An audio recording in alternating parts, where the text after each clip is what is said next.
Hello, I am the artist known as DEROSNEC, and welcome to my weekly vlog where I talk about making music, art, movies, and more. If you're a regular viewer of mine, you probably just got through my series talking about Soviet montage theory. Over the course of posting them, I've gotten a few comments from people stating things like, "Thinking too much about academics messes with my creative flow," or "I just do what feels right in the moment, man." While I agree to some capacity that it's easy to overthink the creative process to the detriment of your project, let me take a moment to try and convince you on why you shouldn't completely ignore academic theory. Academic art theory attempts to explore the psychology of how humans of all cultures and backgrounds interpret. They were developed out of a desire to communicate effectively, and usually they're only accepted as valid after extensive experimentation, international peer review, and discourse, much like the scientific community. Nothing comes from a vacuum. Theories can change as culture, society, and technology changes. It's an ever-evolving sphere of knowledge, and there is lots to explore. In my humble opinion, it's just like learning a foreign language. There's always room to experiment, and you should experiment, but you have to know the foundational rules of the language to be able to break them without your message getting totally lost in translation.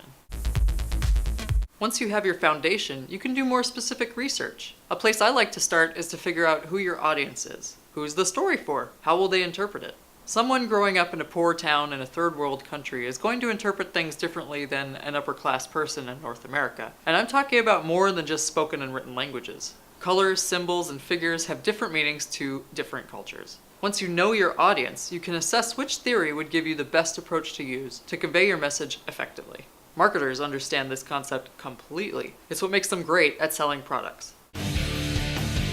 On a slightly related note, it's worth asking who you're making the piece of art for. It's totally fine to say, "I only make art for myself," but if you do that, and then get upset when people you show it to don't understand it, then I'd say you need to reevaluate your position.